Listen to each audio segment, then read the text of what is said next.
While we're with you on this, Brad, at Home Team Inspection, let's talk about Newman. Has had his home inspected during a small snowstorm that we had a week or two ago. And the inspector refused to walk on the roof, saying it wasn't safe. Instead, he used binoculars to look for problems. And I know a lot of inspectors can even use a drone.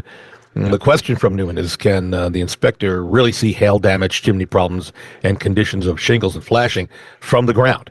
Thoughts? Yeah. So Newman, it's a great question. It comes up every season like this, rainy days, snowy days. Bob, I'm going to go back. I really appreciate the partnership that we have with your agents, with the clients, with the radio listeners. Hitting the 10 year in a row as the national team of the year out of almost 200 different territories is pretty remarkable.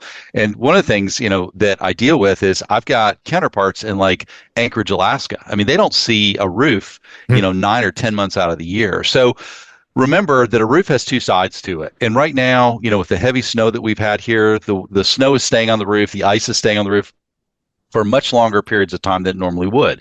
A home inspector, according to our standards of practice, never, ever, ever has to walk a roof. It's not a requirement.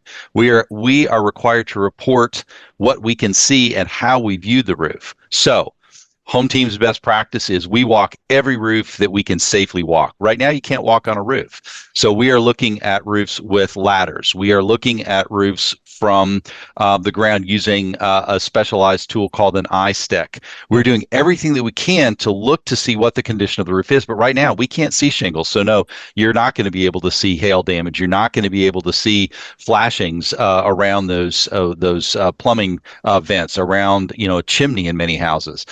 What I will say to you is we always attempt to work with our buyers or sellers, anybody that we're doing the inspection for. We want to give them the best view possible, but sometimes we do have to go back and take a look. Sometimes we do have to work those things in.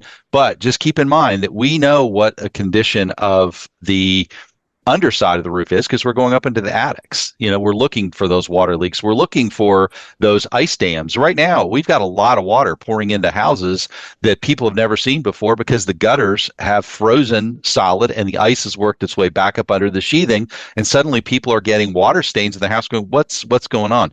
Those are all things that we see. We can see whether or not a roof has been replaced, shingles have been replaced, because you've got all these additional holes up in the roof sheathing. So yeah, it is difficult, but just keep in mind, while we may not be able to report the exact conditions of the shingles, we're going to report exactly what we are able to see from whatever vantage point it is. And fortunately, unlike Anchorage, Alaska, that it's not going to thaw out for another 6 months, we may have the opportunity to see that roof again before you go to closing.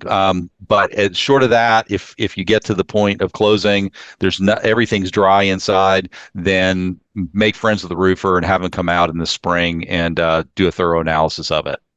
Good answer. Very thorough. I will tell you, if you'd like to re-listen and see this answer, anything you hear on this radio show, you can go to LouisvilleAnswers.com.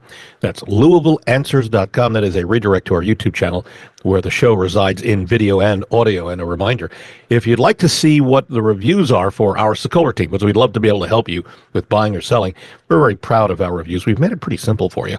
Go to LouisvilleZillow.com or LouisvilleGoogle.com and read the reviews that we've got there.